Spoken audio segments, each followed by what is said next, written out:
Good morning. Welcome to Farm and Home, brought to you by the University of Kentucky College of Agriculture Cooperative Extension Service. And now, here's your host. Good morning and welcome to the Farm and Home Show. I'm your host, Carol Schreiber, and with me this week is Steve Osborne, County Extension Agent for Agriculture in Allen County.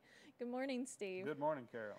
All right, we've talked about Christmas and the new farming programs, and now we're going to change gears a little bit to soil testing. That's right, soil testing. And I know this isn't on people's minds this time of year usually. Never is, but this is an excellent time to take a soil test. There's several reasons for that. One, this year, if you've been in one of those spots that have not got much rain and you've been getting some now, you can actually get a hole in the ground. So that's important. And the other thing is that our labs get really busy in the spring. And so if you want to take a soil test, you probably get the results back within a week now. Well, I know usually in the spring, the farmers are coming in with 20 or 30. Even though I encourage them to do it in the fall. Absolutely, absolutely. But for homeowners, now is a great time for that. That's exactly right. Especially, it's easy to pop out there and get a good soil test. So why do people need to be taking their soil test? Well, to save money. That's a big part. And, a soil test doesn't cost much, range from probably $6 to $10 or something like that through the university. What that will do, that will tell you what your soil, how many nutrients it's gotten.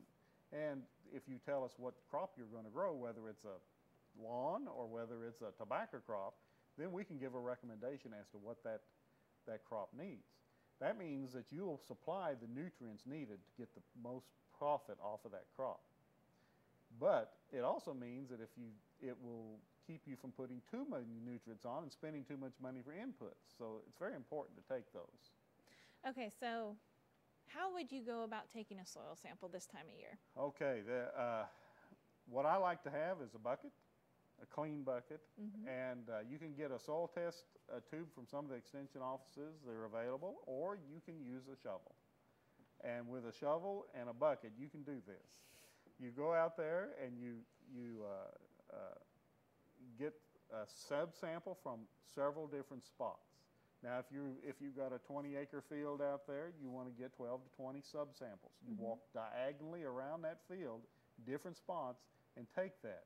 Now, the depth is kind of interesting. If you're going to turn that ground, then you want to take it to the depth of the plow layer. Okay. But if you're doing no-till, or if you're in lawn or landscape situations where you're not going to, you just want to take it about 3 inches or so from the surface. So bear that in mind when you take it. Take all those little subsamples, mix them in a bucket really good, and pull about a pint of soil out of that. Now, when you're looking at your space that you're going to be taking the soil sample, are there places you should avoid? That's exactly right. If you say you're in a pasture, you don't want to take it where the cattle are congregating all the time, because that, I can guarantee you, that will be a pretty, you won't need much fertilizer there. Around the mineral feeders, around the gates, where you had a tobacco patch or something else, if it's different than the rest of the field, you might want to avoid that if it's a small part of the field, because all those things can influence your test too high. Also, you don't want to necessarily take it in the worst spot in the field and that's the only spot. That's why you want to take several subsamples so you know what the whole field needs instead of what one spot needs. Okay. And what about in a home lawn situation? Where would be some spots they might want to avoid? Well, you want to avoid probably around foundations, close to foundations, around concrete sidewalks or something like that, because your pH will probably be impacted there due to residues from the sidewalks and the foundations driving your pH up, because that does have calcium in it. Okay. So in the last 30 seconds or so, what should people know once they get their report? Okay, if you're confused at all about what it says, call one of us at the extension office. We'll explain it to you.